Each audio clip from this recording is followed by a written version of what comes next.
Greetings, salutations, and welcome to Sportslook, the sports television program for the high plains of West Texas and eastern New Mexico. I'm your host, Doc Elder, and in honor of the fact that it is the 280th anniversary of the birth of Thomas Jefferson, the man who gave America its Declaration of Independence, we're doing American sports tonight. We're going to have rodeo, courtesy of Albert Flynn. We're going to have baseball, courtesy of assistant coach Ryan Benitez. I'll finish up with an overtime themed around baseball, but as always, we'll start out with an Eastern recap. Greyhound Track and Field competed in the Joe Meeker Invitational at WT last weekend. Tim Frederick set a school record in the 400-meter dash. Tamia Smith set a school record in the shot put. Greyhound baseball took 2 out of 4 on the road. More will be said about that when Ryan Benitez is our guest. And Greyhound softball, they lost their first 2 games against Midwestern State, but they won the getaway game. And then Tuesday afternoon, facing the #1 pitcher in the Lone Star Conference, they got a 2-1 victory against Texas Women's. Well, that will conclude our Eastern recap. So we'll clear the set and we'll bring in our first guest, Albert Flynn, right now.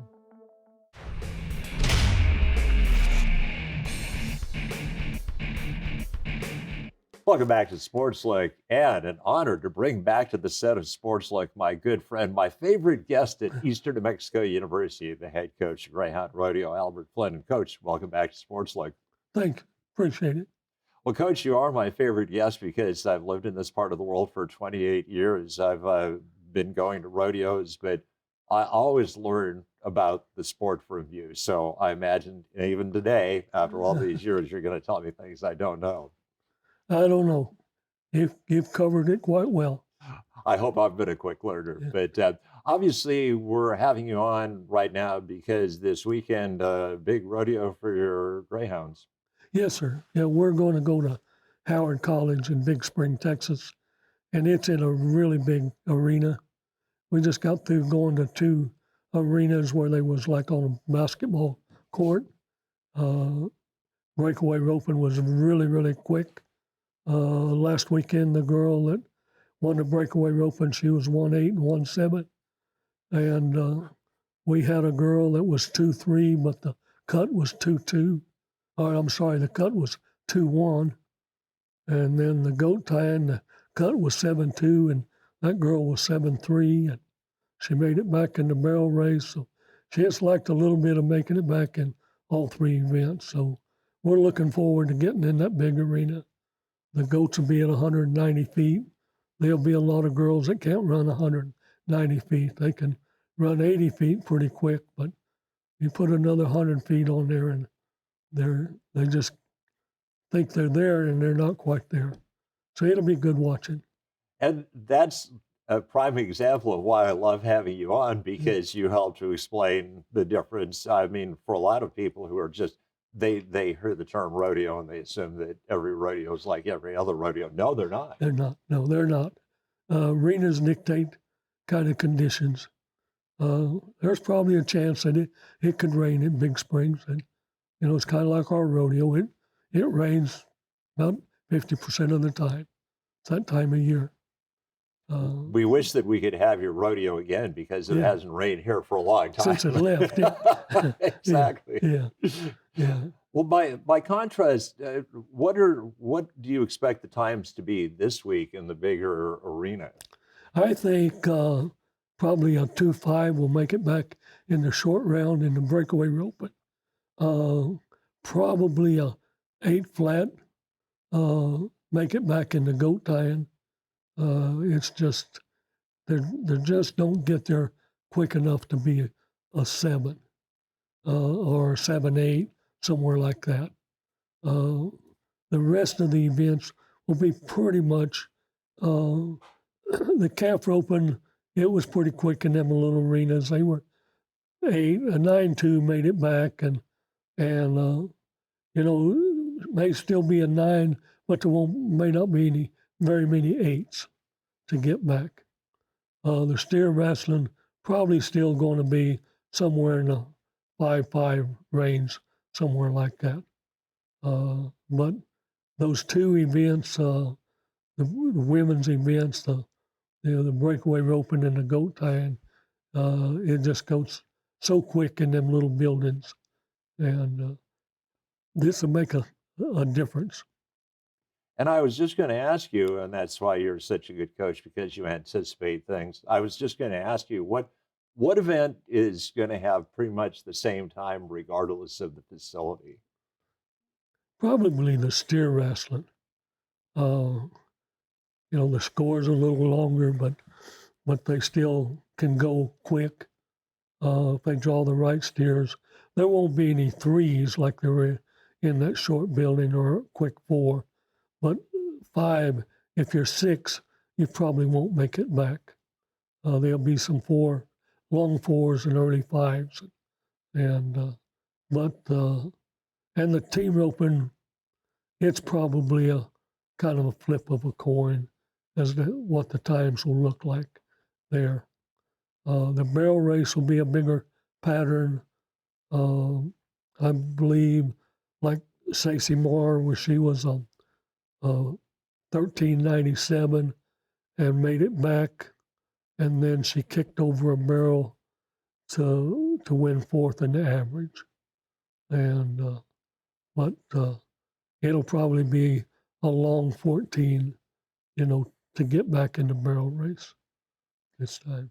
And you've talked about this before, but in case we have viewers that are watching you for the first time and haven't heard me ask you this question in years past, is the surface consistency pretty much the same? Do rodeos do a pretty good job of preparing the surface, or are there clearly rodeo arenas that are better than others?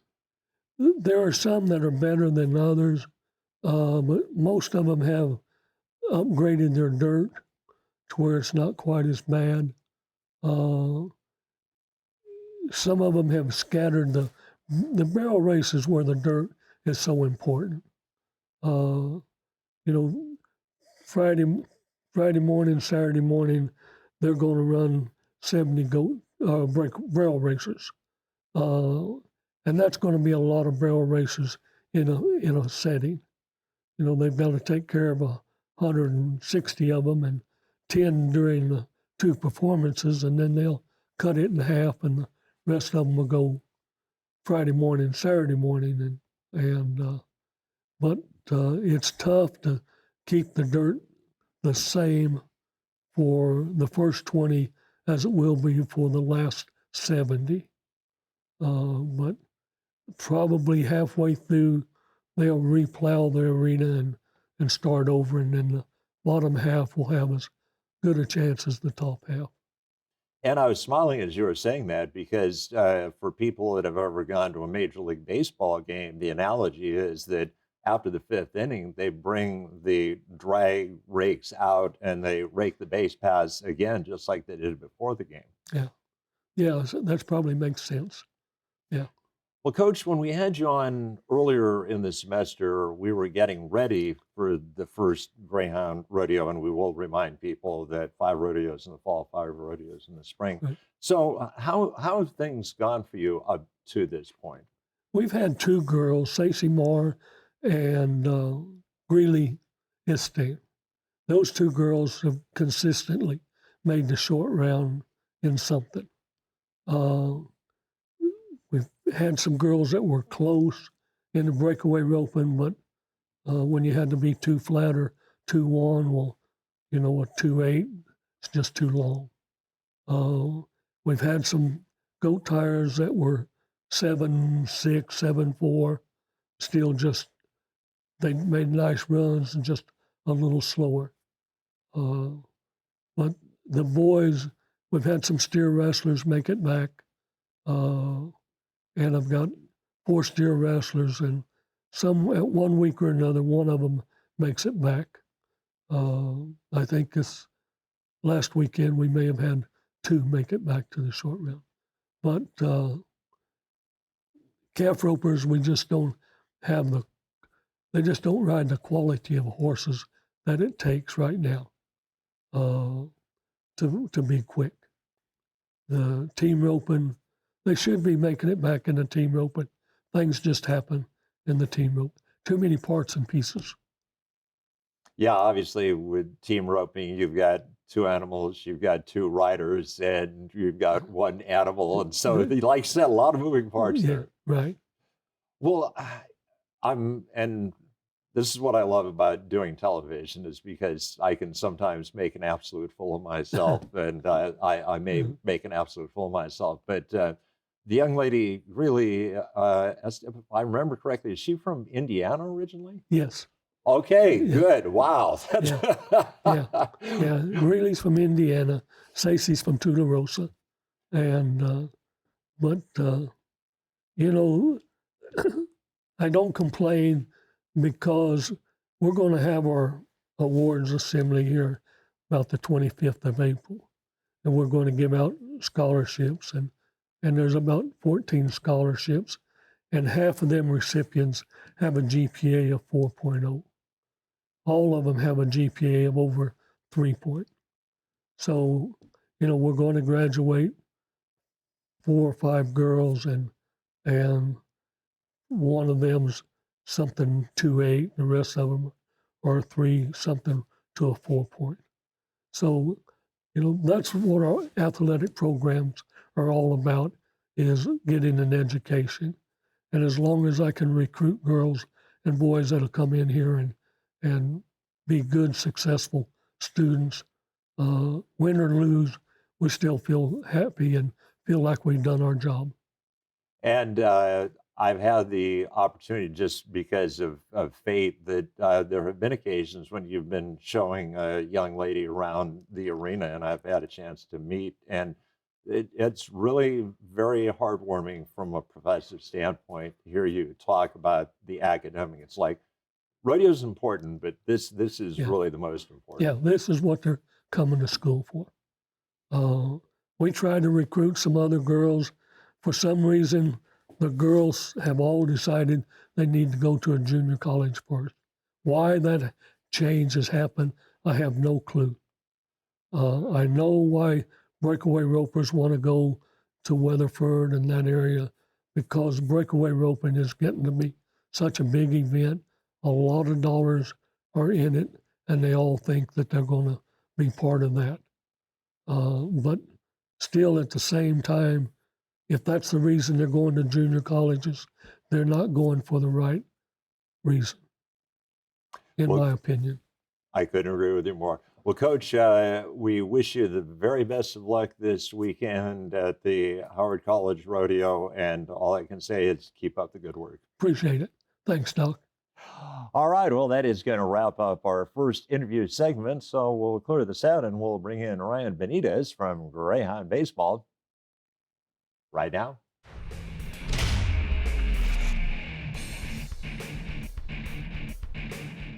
Welcome back to Sportslook, and we bring back to the set of Sportslook the assistant coach of Greyhound Baseball, Ryan Benitez. And Ryan, welcome back to Yes, Sportslook. sir. Appreciate y'all having me.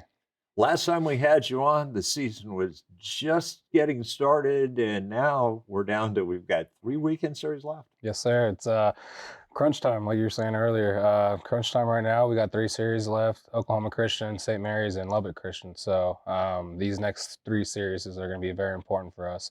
The place that we're sitting right now as a team, where we are in conference right now, this is why it's going to be so important for us. But at the end of the day, I think it's something to where I like to tell our guys we're in a driver's seat when it comes to being in control of our own destiny. So hopefully we can kind of continue what we've been doing. So it's good to be aware that there are implications every week that you play. Yes, sir. And I like to tell the guys, man, don't put pressure on ourselves. It's not about the pressure. If anything, we want to be the ones that apply the pressure to everybody. So at the end of the day, I think we need to use it to our benefit. But again, I think as long as we're playing Greyhound baseball and doing what we're supposed to be doing, I think we should be fine. At the beginning of the season, when I talked to you, there were certain things we thought were going to be true. Some of those have turned out to be true. Some Mhm. things have been different. So, what's the one thing that you really expected about this crew back in early February that's still true now in April? What's the one thing that's been the pleasant surprise? I would say our offense. We've been hitting, and I think that's what's been keeping us in ball games. We've been swinging the bat very well at times. I think as a team, we're still trying to figure out how to pitch well and hit well in the same games. We seem to be hitting very well and pitching poorly, and then seem to pitch very well and hit poorly. So right now, this team's still trying to figure out how to mesh together and find out how to play together and be successful on both sides of the ball at the same time. So for us, hitting's very been a strong point for us, and I think as long as we continue to buy into our approaches and buy into everything that we've been coaching these guys to do, I think we'll continue to be successful. But sometimes they'll get away from it. Sometimes we're just facing a good arm. This conference has good arms, and so at the end of the day, it just depends on, again, playing Greyhound baseball and sticking to what we're true to. That was the one thing that I noticed from last year to this year is you guys are putting a lot more balls into play and hitting them a lot harder. And is it a fundamental difference? Is it a mental approach or a combination of both? I want to say it's a combination of both, but when it comes to it, I think mental. Mental. We got some guys that got some talent, but when they walk into the box without an approach and they're just free swinging, I think they struggle. But since we've kind of bought into an approach and kind of figured out who we need to be as an offense and how we're going to score runs and how we're going to generate runs, I believe that's kind of what helped us be more consistent with it. So at the end of the day, again, just staying true to who we are and buying into what we do. So. I've noticed a couple of subtle differences, and I'll use Nick Scheffner as an example. Last year, he had a very pronounced open stance. Mhm. He struggled a little bit early in the season, closed his stance up, and then started to hit. So Yeah. it's kind of with some people, it's kind of a combination of both. Yeah, Yeah. little things here and there, things that we get to work on in the cage during practice. Guys that come in on their own time is when they're starting to figure out. That's when they're starting to have success. We try to figure out as much as we can during practice, but sometimes it just takes those guys getting that extra work in to kind of help them out with something. And you told me off camera earlier. I asked you, okay, who's the starting rotation? Yeah. Who's the number one pitcher? And how has that played out? And if anybody has moved up a little bit in your estimation from early in the season, who's been the most pleasant surprise pitching? Well, we ended up moving Adrian Rubio to our Friday night. He's been opening the weekend, setting the tone for us. And Ruger Bravo has kind of stayed on the Saturday game for the 7 inning games. He's continued to do well. He'll have a game here or there that he struggles, but always finds a way to get right back to himself. So Ruger Bravo has been something big for us this year. The guy that's really stepped up this year has been Julian Lopez, though. He was started out of the pen for us and was a very good bullpen arm for us. And we ended up starting him one time, and it's just never looked back from there. So Julian Lopez has been somebody that stepped up big for us, and hopefully he continues to do that. Somebody that just goes out there and pounds his zone, competes. So that's what we needed, and Julian's answered the challenge to that. Obviously, we had a weird situation happen when we were supposed to play a baseball game on a Sunday afternoon, and the wind was blowing 65 miles an hour. And Yeah. all of a sudden, Kelly Higgins is out on the field and he's gesturing. I have no idea. And all of a sudden, I realized he's pointing to a light pole Yeah. that's about ready to fall over. So, because of that, we're not playing any night games Mhm. at Greyhound Field.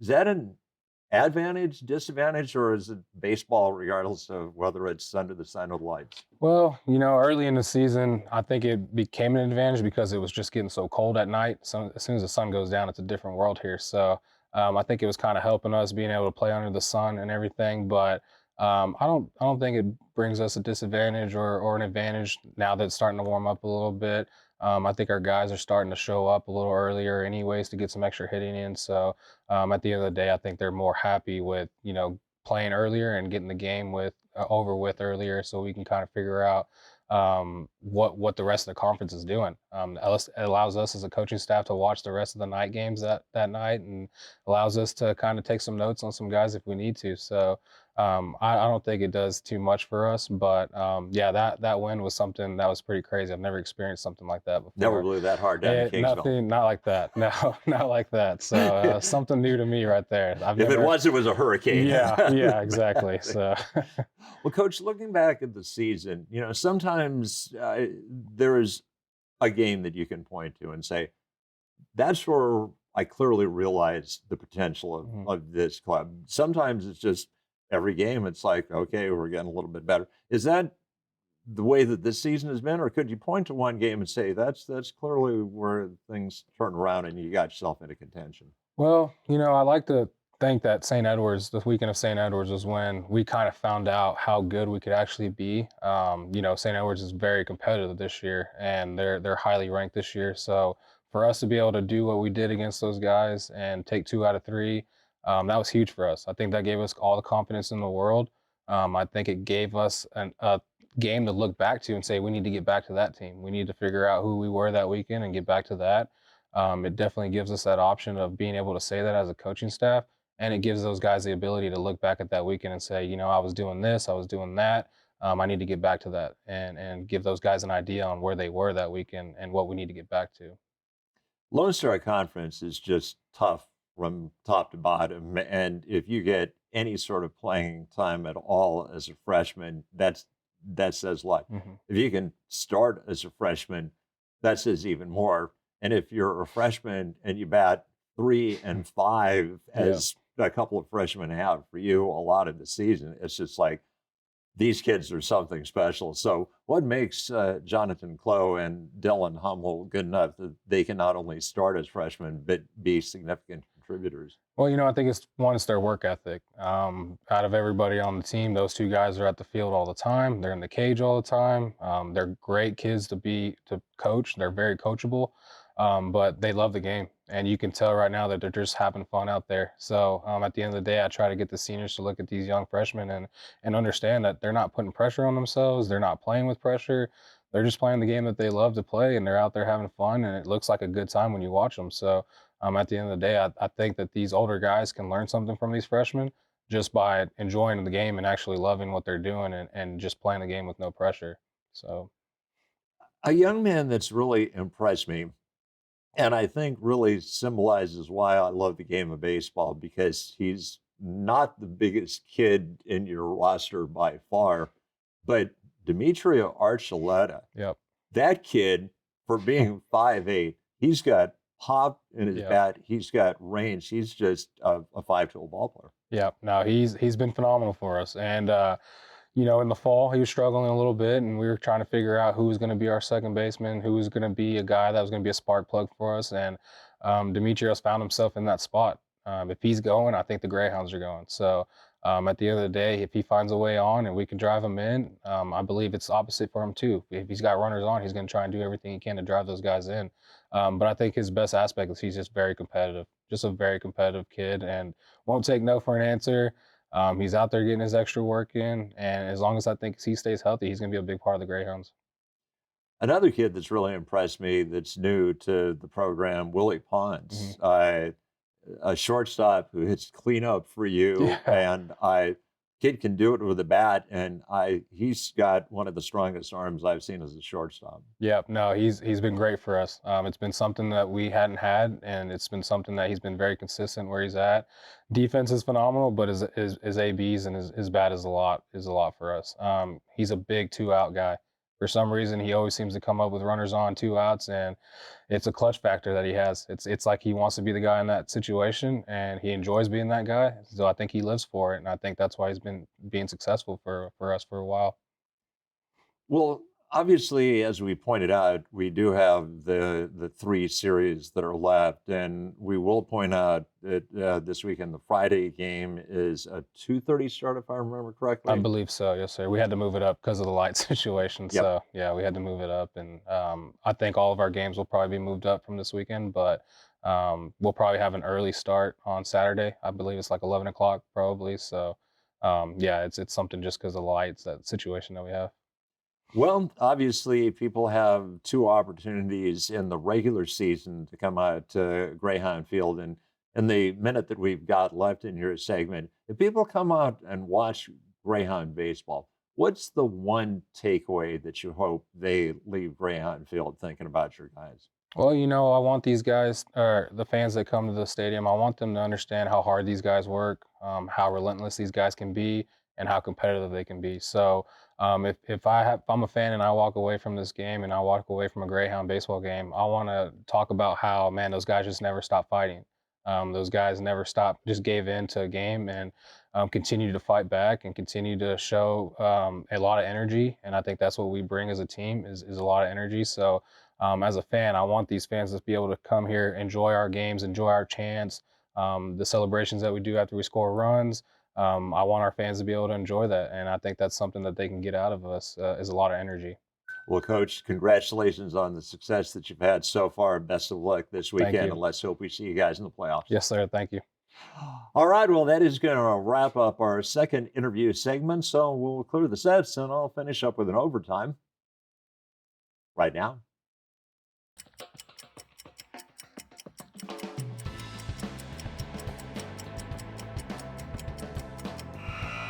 Back in 1901, Major League Baseball added a new franchise. It was based in Philadelphia. They were called the A's. Now, today they play in Oakland, but back then they were the Philadelphia A's. And in 1901, their manager was Connie Mack. In 1950, their manager was Connie Mack. 49 years he was the manager. He was the only manager for the Philadelphia A's. So try and imagine what it was like for people from Philadelphia going out to the ballpark and watching the Philadelphia A's for the first time in 49 years without Connie Mack managing the squad. I bring that up for a reason. Last week in overtime, I talked about the fact that Dwayne Ryan was retiring. Turned out that night, Dwayne Ryan passed away after leading KENW for, you guessed it, 49 years. So when we step metaphorically back on the field next year for a 50th year at KENW, hopefully we can honor the memory of Dwayne Ryan the way that the A's have honored the memory of Connie Mack. Well, that will wrap up in overtime, and that will wrap up the Sportslook. I'd like to thank my guests, Albert Flynn and Ryan Benitez. I have Ms. Caitlin as my floor director this week. So for all those aforementioned people, this is Doc Elder saying, so long.